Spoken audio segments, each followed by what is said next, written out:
జ్యోతిషాస్త్రీత్యా ద్వాదశ రాశుల్లో 12వ రాశి అయినటువంటి మీనరాశి మిత్రులారా, మీరు పూర్వాభాద్ర నక్షత్రం 4వ పాదం, ఉత్తరాభాద్ర నక్షత్రం 1, 2, 3, 4 పాదములు, రేవతి నక్షత్రం 1, 2, 3, 4 పాదాలకు జన్మించిన మీరు మీనరాశి వారిగా పరిగణించబడుతున్నారు. ఈ సెప్టెంబర్ నెల మీకు శుభాశుభ ఫలితాలు ఎలా ఉన్నాయంటే, ఏళ్నాడు శని 7.5 జరుగుతుంది. శని 12వ స్థానంలో సంచరిస్తూ మీనరాశి వారి నెల మొత్తం కొన్ని విషయాల్లో జాగ్రత్తగా ఉండాలి. గ్రహ సంచారం అనుకూలంగా లేనందున మిశ్రమ ఫలితాలు ఇస్తుంది. అవకాశాలు మరియు సవాళ్ళు మిశ్రమంగా ఉంటుంది. నెల మొత్తం మీ రాశిలో రాహు ఉండడం, బృహస్పతి 3వ ఇంట్లో ఉండడం, 5వ ఇంట్లో బుధుడు ఉండడం, కుజుడు ఈ నెల మొత్తం 4వ ఇంట్లో ఉండడం, ఏ ప్రయత్నం తలబెట్టినా విజయం సాధిస్తారు. కానీ మిశ్రమంగా ఉంటుంది. గృహ వాహన సౌకర్యాలు మీ దృష్టి పెడుతుంది. వ్యాపారాల్లో మీ ఆలోచన ఫలించి అద్భుతంగా ఉంటుంది. మాస ద్వితీయంలో జాగ్రత్త. డాక్టర్లు, లాయర్లు తదితర వృత్తి నిపుణులకి డిమాండ్ పెరుగుతుంది. మీ స్నేహం దెబ్బతినే అవకాశం ఉంటుంది. స్నేహితులతో మాట్లాడేటప్పుడు జాగ్రత్త. ఆఫీసులో సహోద్యోగులతో పదోన్నతి, జీతాల పెంపు వంటి ప్రయోజనాలలో కాస్త జాప్యం. కానీ మాస ద్వితీయంలో అధికారుల నుంచి ప్రశంసలు పొందుతారు. వ్యాపారంలో ఆశించిన లాభాలు పొందుతారు. శత్రువుల వల్ల కాస్త సమస్యలు వచ్చే అవకాశాలు ఉన్నాయి. కొత్త వ్యాపారాలు ఏదైనా మీరు మొదలుపెట్టుంటే అది విజయవంతంగా ఉంటుంది.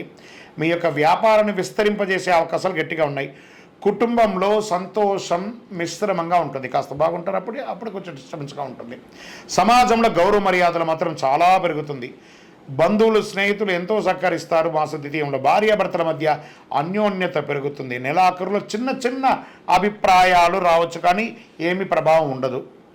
వివాహం మరియు సంతానం లేని వారికి వివాహ యోగం, సంతాన యోగం, శుభకార్యాలు లాంటి. ఆరోగ్యం పట్ల ప్రత్యేకించి స్త్రీలు జాగ్రత్తగా ఉండాలి. నూతన వస్త్రాభరణాలు కొనేవాళ్ళు కొంచెం మంచి నాణ్యమైనటువంటి స్థలాలకు వెళ్ళి కొనండి. మాస చివరి భాగంలో శత్రువుల వల్ల సమస్యలు, అప్పుల బాధలు తలెత్తవచ్చు. ఇతర రాష్ట్రం, ఇతర దేశాలకు వెళ్ళే అవకాశాలు ఉంటాయి. కోర్టు వ్యవహారాలు కాస్త జాప్యమయ్యే అవకాశాలు ఉన్నాయి. ఆధ్యాత్మిక పట్ల ఉత్సాహం పెరుగుతుంది. విద్యార్థులకి ఈ మాసం 15వ తారీఖు వరకు బాగుంటే 15 తర్వాత కాస్త మిశ్రమంగా ఉంది. ఆరోగ్యపరంగా జాగ్రత్తగా ఉండాలి. రాజకీయ నాయకులకి మిశ్రమం. దస్తావేజులు జాగ్రత్త అండి. మీ యొక్క డాక్యుమెంట్స్ ఏమైనా ఉంటే జాగ్రత్త. షేర్ మార్కెట్ మిశ్రమం. మీడియా రంగం వారికి ఈ నెల చాలా బాగుంది. కళాకారులకి బాగుంది. ఇండస్ట్రీస్ జోన్ వెళ్ళే వాళ్ళు ఆ ఇండస్ట్రీ టూర్కి వెళ్ళే అవకాశాలు ఉన్నాయి. చంద్రాష్టమం ఈ నెల 6/9/2024 11 గంటల రాత్రి నుండి 9/9/2024 11 గంటల 28 నిమిషాలు ఉదయం వరకు చంద్రాష్టమం ఉంటుంది. జాగ్రత్త. మంచి రోజులు ఏమైనా ఉన్నాయా సెప్టెంబర్లో అంటే 1, 3, 10, 13, 22, 27 ఇలా బాగుందని చెప్పచ్చు. పరిహారం ఏమైనా ఉందా ఈ నెల అనుకుంటే, నవగ్రహ సన్నిధిలో గురు భగవానునికి నూనె దీపం వెలిగించండి. పసుపు పూలతో పూజించండి. శని భగవానునికి ప్రార్థన చేయండి. శని భగవానునికి 19 ప్రదక్షిణాలు చేయండి. దక్షిణామూర్తి శ్లోకం చేయండి. మీ వయసు ఎంత ఉందో అన్ని దీపాలు వెలిగించండి. కరుంగాలి మాల ధరించండి. మీ యొక్క సంపూర్ణ జాతకం తెలుసుకోవాలనుకుంటే మీ పరిసర ప్రాంతాల్లో ఉన్న జ్యోతిషాస్త్ర నిపుణులను సంప్రదించండి. లేదా మా ద్వారానే తెలుసుకోవాలనుకున్నారా, కింది నెంబర్కి మీ date of birth, time of birth, place of birth WhatsApp చేయండి. జ్యోతిషాస్త్రం పడుతున్న వర్షానికి గొడుగు మాత్రమే కానీ జీవితం కాదు. మిమ్మల్ని మీరు నమ్మండి, దైవాన్ని నమ్మండి. విజయవస్తు.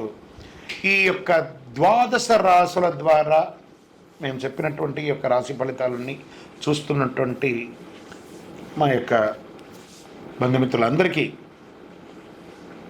నమస్సుమాంజలు. మీరందరూ కూడా ఆయుర ఆరోగ్య ఐశ్వర్య భోగభాగ్యాలతో ఉండాలని అఖిలాండ కోటి బ్రహ్మాండ నాయకుడు శ్రీ ధర్మశాస్త్ర అయ్యప్ప స్వామి వారిని ప్రార్థన చేసుకుంటున్నాం. తిరుపతిలో అయ్యప్ప స్వామి వారి 18 అవతారాల దేవాలయాన్ని బ్రహ్మశ్రీ డాక్టర్ చంద్రమౌళి గురుస్వామి గారు నిర్మించారు. మీకోసమే. మీరు తిరుపతికి వచ్చినప్పుడు కపిలి తీర్థానికి దగ్గరలో జీవకోన అనే ప్రాంతంలో ఈ దేవాలయం నిర్మించాం. దర్శించుకోండి. మీకోసం మన దేవాలయంలో లోకక్షేమం కోసం ప్రార్థన చేస్తాను. వందే మాతరం, వందే మాతరం, వందే మాతరం.